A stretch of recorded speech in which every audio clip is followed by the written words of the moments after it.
Details on the early morning deadly house fire in northwest Fresno. Investigators are still on scene. And a car attack in Melbourne leaves several injured. What motivated the violence? Good morning and welcome to KSEE 24 Midday. I'm Teresa Sardina. And I'm Jessica Porter. Thanks for joining us. New this midday. Right now, local law enforcement is searching for the gunman who's been shooting at drivers in Fresno and Madera counties. There have been 10 shootings so far. Margaret Mims held a press conference today asking for the public's help. And KSEE 24's Dennis Valera has more about the investigation in the vehicle. Authorities are now searching for it. Dennis, what can you tell us?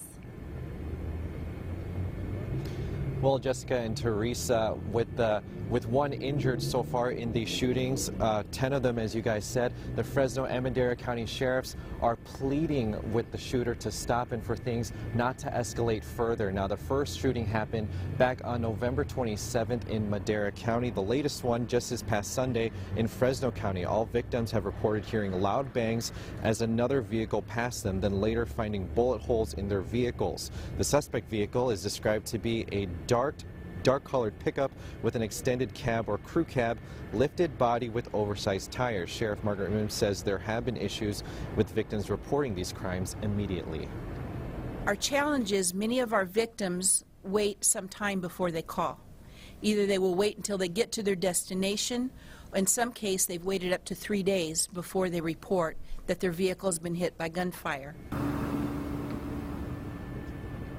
Most all shootings happen at the end of typical commute hours. The Crime Stoppers reward for information for any of these shootings has increased to $3,000. You can always call them anonymously by calling 498-STOP. Live here at the Fresno County Sheriff's Office, Dennis Valera, KSEE 24 Local News that Matters.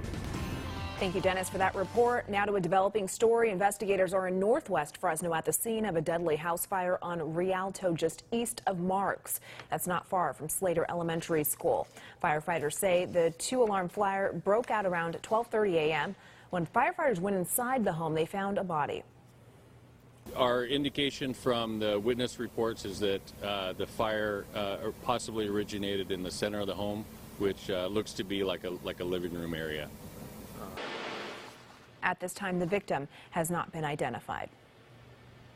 Fire crews are also investigating a house fire on West Chenault. Firefighters say it started just before 5 o'clock this morning. 2 people were treated for smoke inhalation. The cause of the fire is unknown. And local authorities are keeping their eyes out for gang members. They arrested 4 following a major multi-agency gang sweep. Nearly 200 officers from Fresno and Clovis Police, the Sheriff's Office, and the State Department of Corrections served search warrants yesterday. They went to 15 locations in Fresno and Clovis. The sweep stemmed from a liquor store shooting back in July. You're obviously seeing hundreds of officers coming in and suppressing areas, then that automatically draws a red flag on how serious the activity is in the city.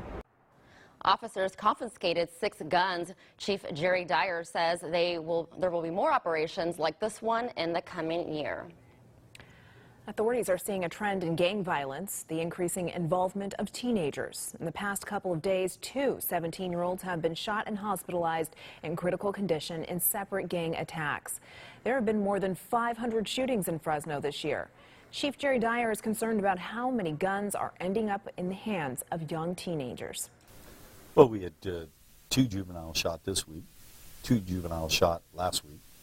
And it just seems to be more and more of the norm. Chief Dyer says gang members involved in this violence are getting younger and younger. He says under the law, juveniles have protections making them difficult to prosecute, and older gang members know that.